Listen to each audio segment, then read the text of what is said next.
ಕೇಂದ್ರ ಬುಡಕಟ್ಟು ವ್ಯವಹಾರಗಳ ಪರಿಶಿಷ್ಟ ವರ್ಗಗಳ ಕಲ್ಯಾಣ ಇಲಾಖೆ, ಕರ್ನಾಟಕ ರಾಜ್ಯ ಬುಡಕಟ್ಟು ಸಂಶೋಧನಾ ಸಂಸ್ಥೆ ಮೈಸೂರು ಇವರ ಸಹಯೋಗದಲ್ಲಿ ಪಿಎಂ ಜನಮನ್ ಪ್ರಧಾನಮಂತ್ರಿ ಜನಜಾತಿ ಆದಿವಾಸಿನ ಮಹಾ ಅಭಿಯಾನ, ಡಿಎ ಜಗುವಾ ಧರ್ತಿ ಅಭಾ ಜನಜಾತಿಯ ಗ್ರಾಮ ಉತ್ಕರ್ಷ್ ಅಭಿಯಾನ ಮತ್ತು ಪ್ರಧಾನಮಂತ್ರಿ ಗತಿಶಕ್ತಿ ಯೋಜನೆ ಸೇರಿದಂತೆ ಪರಿಶಿಷ್ಟ ವರ್ಗಗಳ ಕಲ್ಯಾಣ ಇಲಾಖೆಯ ಸಮಗ್ರ ಶೈಕ್ಷಣಿಕ ಮತ್ತು ಸಾಮಾಜಿಕ ಸಬಲೀಕರಣ ಯೋಜನೆಗಳ ಕುರಿತು ಅರಿವು ಮತ್ತು ಜಾಗೃತಿ ಕಾರ್ಯಾಗಾರವನ್ನು ಆಯೋಜಿಸಲಾಗಿತ್ತು.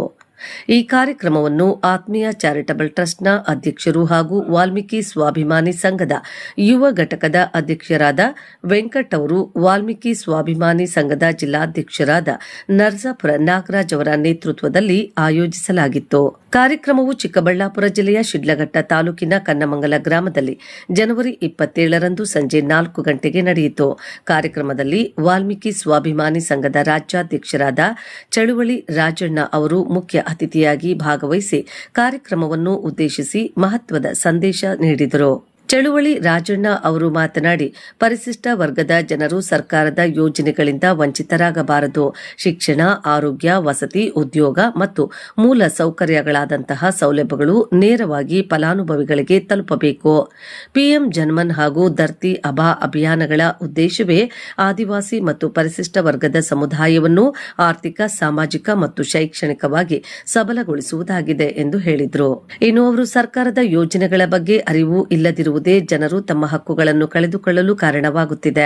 ಅದಕ್ಕಾಗಿ ಇಂತಹ ಜಾಗೃತಿ ಕಾರ್ಯಾಗಾರಗಳನ್ನು ಗ್ರಾಮ ಮಟ್ಟದಲ್ಲಿ ನಿರಂತರವಾಗಿ ನಡೆಸುವುದು ಅವಶ್ಯಕ ಎಂದು ಹೇಳಿದರು. ಕಾರ್ಯಾಗಾರದಲ್ಲಿ ಪರಿಶಿಷ್ಟ ವರ್ಗಗಳ ಶೈಕ್ಷಣಿಕ ಪ್ರೋತ್ಸಾಹಧನ, ಸಾಮಾಜಿಕ ಭದ್ರತಾ ಯೋಜನೆಗಳು, ವಸತಿ ಮತ್ತು ಆರೋಗ್ಯ ಸಂಬಂಧಿತ ಸೌಲಭ್ಯಗಳ ಕುರಿತು ವಿಸ್ತೃತ ಮಾಹಿತಿ ನೀಡಲಾಯಿತು. ಒಟ್ಟಿನಲ್ಲಿ ಕನ್ನಮಂಗಲ ಗ್ರಾಮದಲ್ಲಿ ನಡೆದ ಈ ಅರಿವು ಮತ್ತು ಜಾಗೃತಿ ಕಾರ್ಯಾಗಾರ ಪರಿಶಿಷ್ಟ ವರ್ಗದ ಜನರಲ್ಲಿ ಸರ್ಕಾರದ ಯೋಜನೆಗಳ ಕುರಿತು ಜಾಗೃತಿ ಮೂಡಿಸಿ ಹಕ್ಕುಗಳ ಅರಿವನ್ನು ಹೆಚ್ಚಿಸುವಲ್ಲಿ ಮಹತ್ವದ ಪಾತ್ರ ವಹಿಸಿದೆ.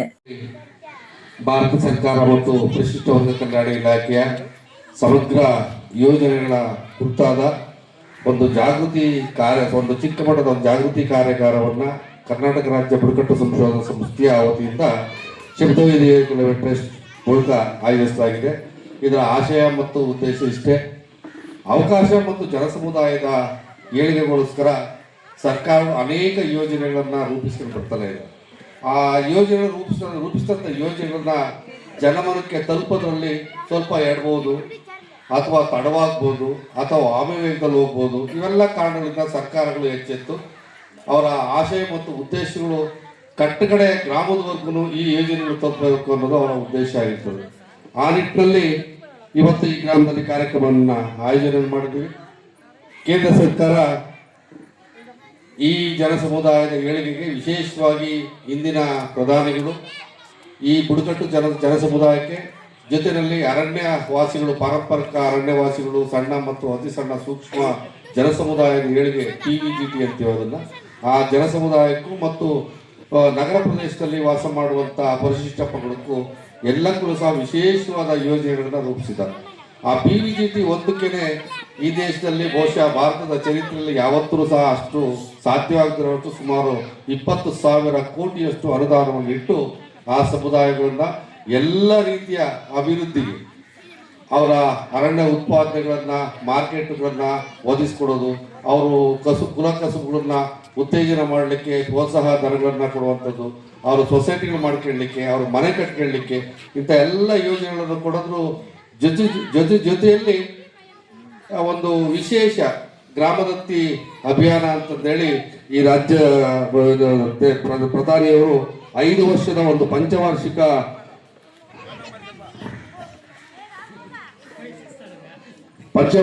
ಯೋಜನೆ ಗುರಿಯಲ್ಲಿ 1 ವರ್ಷಕ್ಕೆ 63,843 ಗ್ರಾಮವನ್ನ ಸಮಗ್ರ ಮೂಲಭೂತ ಸೌಲಭ್ಯಗಳನ್ನು ಒದಗಿಸಬೇಕು.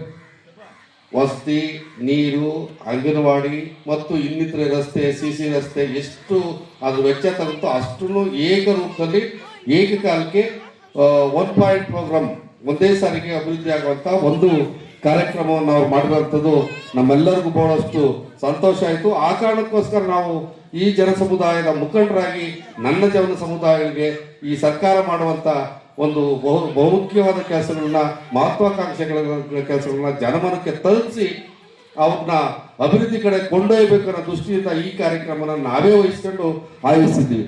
ನಮಗೆ ಅರ್ಥ ಮಾಡ್ಕೊಂಡ್ರೆ ನಾವು 63,843 ಗ್ರಾಮಗಳನ್ನ ಒಂದು ಸರಿ ಅವರು ಅಭಿವೃದ್ಧಿ ಮಾಡ್ತಾರೆ ಅಂತಂದ್ರೆ ಸುದೀರ್ಘ 5 ವರ್ಷದಲ್ಲಿ 3,19,215 ಗ್ರಾಮಗಳು ಅಭಿವೃದ್ಧಿ ಆಗ್ತದೆ. ಒಂದು ವೇಳೆ ಈ ತರ ಯೋಜನೆಗಳನ್ನ ಸುದೀರ್ಘ ಯೋಜನೆಗಳನ್ನ ಮಾಡ್ಕೊಂಡೇ ಬಂದ್ರೆ ಒಂದು 15-20 ವರ್ಷದಲ್ಲಿ ಬಹುಶಃ ಈ ಸಮಾಜ ಬಹಳಷ್ಟು ಅಭಿವೃದ್ಧಿ ಆಗ್ತದೆ.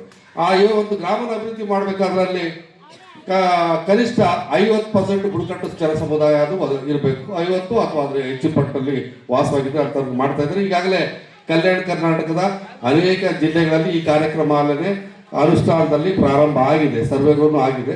ಈ ಭಾಗದಲ್ಲೂ ಸಹ ಹಂತವಾಗಿ ಆಗಲಿ ಅನ್ನೋದು ನಮ್ಮೆಲ್ಲರ ಆಶೆ ಆಗಿದೆ ಮತ್ತು ಸರ್ಕಾರದ ಆಶಯ ಕೂಡ ಅದೇ ಆಗಿದೆ. ಇದಲ್ಲದೆ ಕೇಂದ್ರ ಸರ್ಕಾರವು 271 275 ವರೆಗೂ ಅಪ್ರಸ್ತುತ ಯೋಜನೆ ಮುಖಾಂತರ ಸಣ್ಣ ಬೇರೆ ಬೇರೆ ಕಾರ್ಯಕ್ರಮಗಳನ್ನ ಒಂದು ಹಸುಕರು ಯೋಜನೆ, ವಾಹನದ ಯೋಜನೆ ಇವೆಲ್ಲವನ್ನು ಕೊಟ್ಕೊಂಡು ಬರ್ತದೆ. ಜೊತೆಗೆ ಈ ಹಾಸ್ಟೆಲ್ ಸೌಲಭ್ಯ ಇರ್ಬೋದು ಮತ್ತು ನಮ್ಮ ಮಕ್ಕಳಿಗೆ ಸ್ಕಾಲರ್ಶಿಪ್ ಇರ್ಬೋದು, ಇವೆಲ್ಲರೂ ಸಹ ರಾಜ್ಯ ಸರ್ಕಾರ ಮತ್ತು ಕೇಂದ್ರ ಸರ್ಕಾರ ಜೊತೆ ಮಾಡ್ತಿರೋದ್ರಿಂದ ನಮ್ಮ ಹುಡುಗರು ಬಹಳಷ್ಟು ಬದಲಾವಣೆ ಆಗ್ತಾ ಇದೆ. ಪರಿಪೂರ್ಣವಾಗಿ ಆಗಿದ್ದೇ ಇರ್ಬೋದು, ಬದಲಾವಣೆ ಅಂತಲೂ ಒಂದು ಪ್ರಾರಂಭ ಆಗಿದೆ. ಈ ಬದಲಾವಣೆ ಆದಂಥ ಸಂದರ್ಭದಲ್ಲಿ ಅತಿ ಹೆಚ್ಚು ಅನುದಾನಗಳ ಮುಖಾಂತರ ಅತಿ ಹೆಚ್ಚಿನ ಯೋಜನೆಗಳು ಬರ್ತಾ ಇರೋದು ಕಾರಣದಿಂದ ಅವನ್ನೆಲ್ಲ ನಮ್ಮ ಸಮಾಜಗಳು ಹೆಚ್ಚೆಚ್ಚು ಬಳಸ್ಕೋಬೇಕು ಅನ್ನೋದು ನಮ್ಮ ಆಶೆ ಆಗಿದೆ. ಪರಿಶಿಷ್ಟ ಪಂಗಡದ ಇಲಾಖೆ ನಮಗೆಲ್ಲ ಗೊತ್ತಿರಲಿ, ಒಂದು ಜನ ಸಮುದಾಯ ಅಭಿವೃದ್ಧಿ ಆಗ್ಬೇಕಂತ ಅದು ಶಿಕ್ಷಣದಿಂದ ಮಾತ್ರ. ಆ ಶಿಕ್ಷಣ ಯಾವ ಜನ ಸಮುದಾಯಕ್ಕೆ ಅತಿ ಬೇಗ ಶಿಕ್ಷಣ ಸಿಕ್ಕಿದೆ ಅವರು ಜಾಗೃತಿ ಆಗಿದ್ದಾರೆ. ಅವ್ರು ಜಾಗೃತಿ ಆಗಿರೋದ್ರ ಮುಖಾಂತರ ಈ ಸಮಾಜದಲ್ಲಿ ಮುಂದುವರಿದ ಸಮುದಾಯಗಳು ಅಂತಂದೇಳಿ ಅನ್ನಿಸ್ಕೊಂಡಿದ್ದಾರೆ. ಆಶಯ ಎಲ್ಲರೂ ಸಹ ಮುಂದುವರಿಬೇಕು, ಈ ದೇಶದಲ್ಲಿ ಒಂದು ಸಮಾನತೆ ಪ್ರಾರಂಭ ಆಗಬೇಕು ಅನ್ನೋದು ಬಾಬಾ ಸಾಹೇಬ್ ಅಂಬೇಡ್ಕರ್ ಅವರ ಕನಸಾಗಿತ್ತು ಮತ್ತು ಸಂವಿಧಾನದ ಆಶಯವೂ ಅದೇ ಆಗಿದೆ. ನಮ್ಮನ್ನು ಆಳುವ ಸರ್ಕಾರಗಳ ಆಶಯ ಕೂಡ ಅದೇ ಆಗಿದೆ.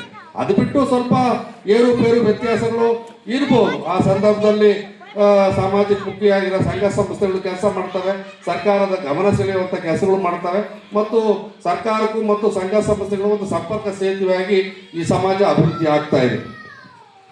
ಶಿಕ್ಷಣಕ್ಕೆ 1ನೇ ಕ್ಲಾಸ್ನಿಂದ ಹಿಡಿದು ಅಪ್ ಟು ಪರಿಶಿಷ್ಟ ವರ್ಗ ಕಲ್ಯಾಣ ಇಲಾಖೆ ಕೊಡುವಂಥ ಸೌಲಭ್ಯ ಅಂದರೆ 1ನೇ ತರಗತಿಯಿಂದ ಹಿಡಿದು ಅಪ್ ಟು ಉನ್ನತ ವ್ಯಾಸಂಗಕ್ಕೆ, ವಿದೇಶಕ್ಕೆ, ಪ್ರಬುದ್ಧ ಸ್ಕೀಮಲ್ಲಿ ವಿದೇಶಕ್ಕೆ ಹೋಗುವವರೆಗೂ ಸಹ ಸಂಪೂರ್ಣ ಸಮಗ್ರ ಸವಲತ್ತನ್ನು ಸರ್ಕಾರ ಕೊಡ್ತಾ ಇದೆ. ಅಷ್ಟು ರೀತಿಯಾಗಿ ಸೌಲಭ್ಯ, ಪುಸ್ತಕ, ಊಟ, ವಸತಿ ಎಲ್ಲವನ್ನು ಕೊಟ್ಟರೂ ಸಹ ನಾವು ಸರಿಯಾಗಿ ಸದುಪಯೋಗ ಪಡ್ಕೊಳ್ಳದೆ ಇದ್ರೆ ಮತ್ತೆ ಸರ್ಕಾರ ಮಾಡಿ ಆದ್ರೂ ಪ್ರಯೋಜನ ಏನು, ನಾವು ಅಭಿವೃದ್ಧಿ ಆಗದಾದ್ರೂ ಏನು? ಅದಕ್ಕೆ ಆ ಸರ್ಕಾರ ಕೊಡುವಂತ ಸವಲತ್ತುಗಳನ್ನ ನಾವು ಸಮಗ್ರವಾಗಿ ಬಳಸ್ಕೊಂಡು ಬಹಳ ಬೇಗನೆ ಅಭಿವೃದ್ಧಿಯಾಗಿ ನಾವೀಗ BPL ಇಂದ APL ಅಂತ ಬಂದಿದ್ದೀವಿ. APL ಇರುವಂತ ಯೋಜನೆಗಳನ್ನು ರೂಪಿಸಿ ಅಂತಂದೇಳಿ ನಾವು ಸರ್ಕಾರವಂತ ಕೇಳುವಂತ ಜನ ಜಾಗೃತಿ ಆಗಬೇಕು ನಮ್ಮಲ್ಲಿ ಅನ್ನೋದು ನನ್ನ ಬಹುದೊಡ್ಡ ಆಶೆ ಆಗಿದೆ. ಇದ್ರ ಜೊತೆಲೆ ವಾಲ್ಮೀಕಿ ನಿಗಮದ ಮುಖಾಂತರನೂ ಸಹ ಬಿಲೋ ಪವರ್ಟಿ ಇರೋರಿಗೆ ಬಹಳಷ್ಟು ಯೋಜನೆಗಳು, ಮಹಿಳಾ ಶಿಶಕ್ತಿ ಸ್ವಸಹಾಯ ಗುಂಪುಗಳಿಗೆ ಅವ್ರಿಗೆ ಸ್ವತಂತ್ರ ಮನಿ ಫ್ರೀಡಮ್ ಸ್ವತಂತ್ರ ಆಗಲಿಕ್ಕೆ ಅವ್ರಿಗೆ ಯೋಜನೆಗಳು ರೂಪಿಸ್ತಾರೆ. ಸ್ವಯಂ ಉದ್ಯೋಗ ಯೋಜನೆ, ಭೂ ಒಡೆತನ ಯೋಜನೆಗಳು, ಸ್ವಾವಲಂಬಿ ಸಾರಥಿ ಯೋಜನೆಗಳು, ಇಂಥ ಅನೇಕ ಯೋಜನೆಗಳನ್ನ ನಾವು ಪ್ರತಿ ಸಾರಿನೂ ಸಹ ನಾವು ಕೃತಿಗಳನ್ನ ಮಾಡಿ, ಸಣ್ಣ ಸಣ್ಣ ಕೃತಿಗಳನ್ನ ಮಾಡಿ, ಕೈಪತ್ರಗಳನ್ನು ಮಾಡಿಬಿಟ್ಟು ಬಹಳಷ್ಟು ಸಲ ಹಂಚಿದ್ದೀವಿ. ಇವರು ಸಹ ಹಂಚಿದ್ದೀವಿ. ಇದೆಲ್ಲ ನೋಡ್ಕೊಂಡು ಸವಲತ್ತನ್ನು ಪಡ್ಕೊಂಡು ನೀವು ಅಭಿವೃದ್ಧಿ ಆಗಲಿ ಅನ್ನೋದು ಅಷ್ಟೇ ಈ ಕಾರ್ಯಕ್ರಮದ ನಮ್ಮೆಲ್ಲರ ಆಶಯ ಅಂತಂದೇಳಿ ಈ ಸಂದರ್ಭದಲ್ಲಿ ನೀವು ಮಾತಾಡೋಕ್ಕೆ ಅವಕಾಶ ಮಾಡಿಕೊಟ್ಟದ್ದು ನಮ್ಮೆಲ್ಲರಿಗೂ.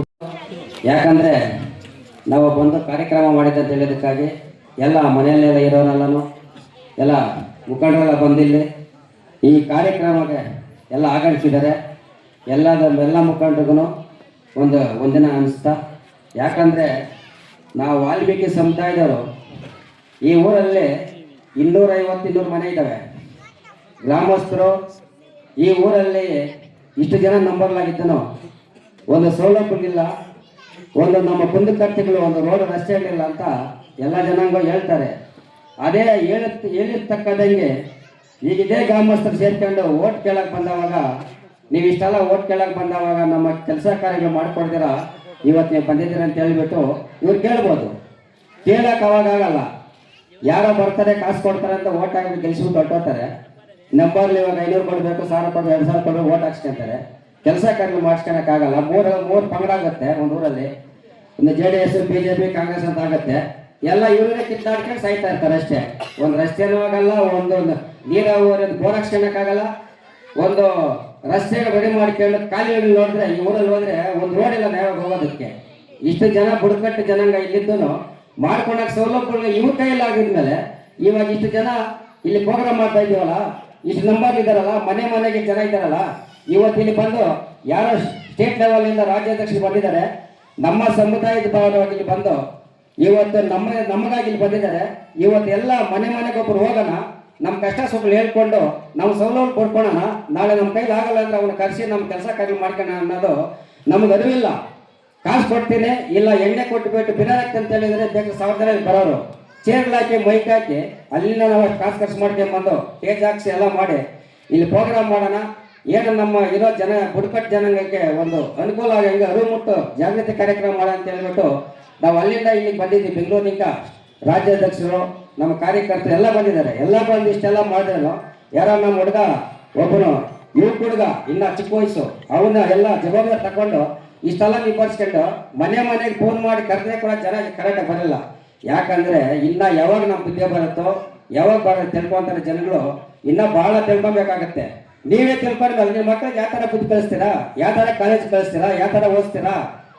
ನಿಮ್ಮ ಕಾಲೇಜ್ ಬಂದ್ರೆ ಯಾರು ಕೇಳ್ತೀರಾ? ಅದು ಬಿಡ್ರೆ ಫಸ್ಟ್ ರಾಜಕೀಯ ಬಿಡ್ರೆ ನಮ್ಮ ಜನಾಂಗ ಅಂದವಾಗ ನಮ್ಮ ಕೆಲಸ ಕಾರ್ಯ ಮಾಡ್ಕೊಂಡು ನಾವು ಬದುಕೋದು ಕಲಿಬೇಕು. ಮುಂಚೆ ವಾಟ್ ಸ್ಥಳ ಬಿಡೋದು ಹಾಕಿದ್ರೆ ಅದು ಬಿಟ್ಬಿಡ್ಬೇಕು ಮುಂಚೆನೆ.